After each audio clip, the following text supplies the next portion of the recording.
Ninth year as a head coach, but his first year at West Texas A&M. Coach? Yeah, thank you. I think you get to this point and you're always, if you can take a step back, which is hard to do at this point in the season, but you're kind of humbled, you're honored.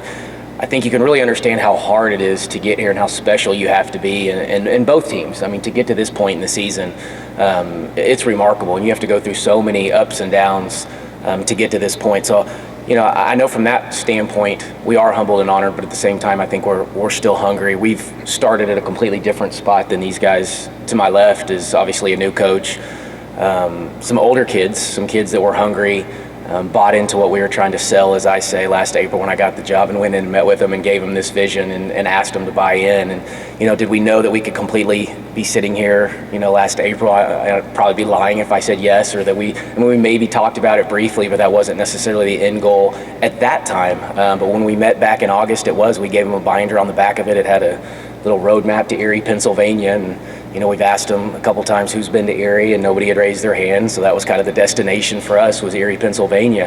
And then the trek to get there, you know, has just been an absolute blast with this group. You know, we had 2 stumbling blocks. We got humbled at Emporia State, and that was maybe the best thing that ever happened to us. We were undefeated at that time. They were obviously really, really good and a tremendous basketball team. But I thought we bounced back and went to Seattle on a road trip, and I thought that was, you know, every team kind of has some defining moments, I think, throughout the season. Not that it's one play here or there, but there's opportunities that you talk about. And for us, that was one of them, 2 quality teams on the road and a long road trip. And we've responded, and you know, just like Bentley probably has, every time we've been challenged, for the most part, we've risen to that occasion. I have an easy group to coach, really easy. I get to be a basketball coach. I'm not a psychologist or a psychiatrist, and we don't deal with off-the-court issues at all. They do help coach. They can do scouting reports almost on their own, which makes my job a little bit easier from that standpoint. And they just have a will to win, and they're fun to be around. And from that point, it's been a pleasure to coach these guys to get to this point. But we've been challenged, had a great run through the conference tournament, regional tournament at home, and a tremendous atmosphere to get us here. And then we've had a pretty good run so far here at the Elite Eight. So we're extremely happy to be at this point, and still hungry, I think, for a little bit more.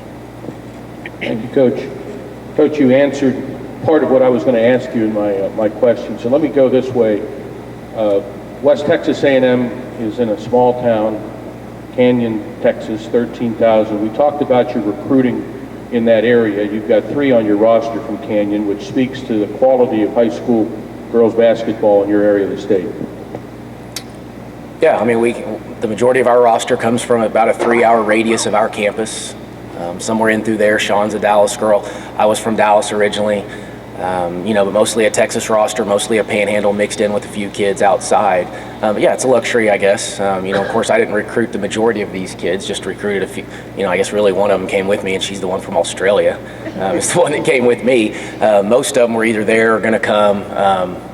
You know, we're going to sign probably with the previous staff and then sign once we got the job. But you know, a good collection. I mean, it's just a good collection of talent. The high school basketball is tremendous out there, and they do a good job teaching the fundamentals all the way up, and then you sprinkle in some kids from distance, and you get a pretty good collection. But these kids, even from close by, have played against each other for a long time. So that's kind of how I think we've meshed that family atmosphere, as these kids grew up knowing a little bit about each other. And then if they didn't, then they've kind of welcomed these other kids, like a Sean from Dallas has come right in, and she just fits in tremendously, and it's one of our vocal leaders, and you know, just comes to bat and works. And we got high IQ kids, which helps the coach. You know, in the way we play, we like to have high IQ kids, and these kids have fit right into that system, which is a luxury. Your first year, you don't always get that, and I've been able to play the way I would play, having recruited for 4 or 5 years in a class, and we still get to play that way, and that's obviously been a great luxury for me. Thank you, Coach, very much. Before we open it up to questions from the media, we're going to ask the coaches to pose with the championship trophy. We'll get pictures of that. We'll remove the championship trophy so you have a clear view of everybody here at the head table. So whoever is orchestrating the photo. Yes, ma'am. Melanie, Conference. Casey, this is West Texas A&M's second trip to the championship game. You have a special tie-in to 1988 when they last made it. Your mother, Angela, was on the team. Yes. Talk about what you've heard about that team and what it means to you to be part of this team.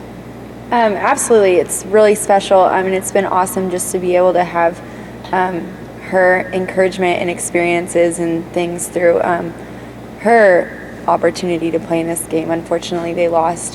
So But yeah, I mean, it's been huge, and it's super special for her to be here and kind of get to live it again, I guess, through me. Let's go around here first. Anybody? Okay, Tom? Coach Kellogg, I know we kind of talked about this last night a little bit, but you've been here before with a different team. Just what was it like for you personally to get the national championship? This time or the first time? The first time. Well, the first time, I mean, it was different. That was, we were at Fort Lewis, and we went through the process of building the team and losing in the first round, and then to a Sweet 16, and then to the national final. So, it's a little bit different. I mean, this week has been a lot easier, or I've been more at ease, I should say, probably, and a little more comfortable just because, not from the basketball at all, just from everything else that you understand what's going to happen next. Knew there was going to be a press conference today, knew that little national championship trophy was going to be sitting up here, all that kind of stuff that if you haven't done it, you don't know. So from that standpoint, I'm a lot more comfortable, I guess, than anything else. But the challenges are still all the same, and the quality of competition is still the same. And I remember those feelings. I remember the first 2 wins. I remember the heartbreak of losing that national championship game, and you get to that point, and how bad you want it, for yourself, but more importantly for your kids. That we got seniors, we got juniors. There's no guarantee that you're ever going to get back. Again, that's why I think I'm just humbled and honored, because it was 4 years ago for me, and you leave there, and the odds that you're ever coming back are slim. Regardless if you stay at that same school or you move on, the amount of people, players, coaches that ever play for a national championship is pretty slim. So to take 2 different teams here, I've been truly blessed, I guess I could say. Yes, ma'am. Sean, WT has a strong tradition of winning. Just this year, they've won 6 conference titles. Obviously, you guys won the title. Talk about what it's like on campus and just being around those student athletes. The football team made a deep run into the national playoffs. The volleyball team made the Elite Eight. Maybe talk about that and what it means to you guys to be here and have that support. I think it's a good thing, when we see other programs doing well, we support them and they support us, and our student body, from professors to not just athletes, regular students, anybody that's within the university academic department, athletic department, they've all been very supportive of not just women's basketball, but of our whole athletic department, us being student athletes. So I think it's good we have a great base and foundation of support system with WT, and not just WT, along with the city of Canyon. Bob? Casey. Bob Jarzomski's from the Erie Times I News. just was going to say that. The athletics at West Texas A&M, I believe they have a #1 softball team, big football team, baseball, and you being in the finals of the championship game. Does it speak of the athletic program at that school? Obviously very, very powerful. Yeah, no, I mean, and wish my AD was here. I'd bring him up here and let him kind of sell you on the vision, and that's a little bit why I went back. I mean, I got my master's from WT, so I was somewhat familiar with it. But that's one of the reasons you went back. And at the Division II level, I mean, they look right at you and tell you we're going to give you the resources and things to win, and then he looks at you and says, and we expect you to win. And if you don't relish that, then you're probably not going to be a good fit at West Texas A&M. But yeah, I mean, we have great facilities, resources, funding. The fan base is absolutely tremendous at this level. I mean, it would mirror, I guess, some of the lower level, mid-major type, even Division I schools. If you were at our regional final, you would have seen, just an unbelievable atmosphere that we could mirror a lot of Division I schools. So, it's just the emphasis that they place on it. I mean, it's still student athletes. We still want to graduate players, but at the same time, if we're going to do this, let's do it the right way, do it with quality. And that's the bar, in the big athletic department, they want to win the Director's Cup every year. I mean, that's kind of the challenge to each program is get your points in the Director's Cup and see if we can't win that. And so then across the board, that puts the onus on all of us to hold up our end of the bargain. And I think we're doing a pretty good job of that right now. Mark, would this be the first Lone Star Conference championship team in women's basketball? I believe so, right? Yes. Lauren? Laura Webster, First Years University. From Lauren and Courtney. It's not a short drive from Bentley, but it is drivable. My major is elementary education, and I just want to teach little kids looking to move. I'm from Canyon, so probably going to look to move somewhere and teach some babies. My major is criminal justice policing. when I graduate, I want to go to law school and become a lawyer and then eventually a judge. I think you've been a good one. Any other questions for either the coaches or the student athletes? Yes, ma'am. Sean, talk a little bit about the senior class. Obviously, Casey's sitting up here, but Devin and just the whole group and what it means to you to play this year. I think our senior class has been great by far, you know, not just on the basketball court, but off the court. But on the court, they're a reason why we've been held together so close, you know, when things could have gone south. They're the reason why, you know, they bring us in. Even with me, I consider myself being young. You know, they refocus us, they get us going, you know.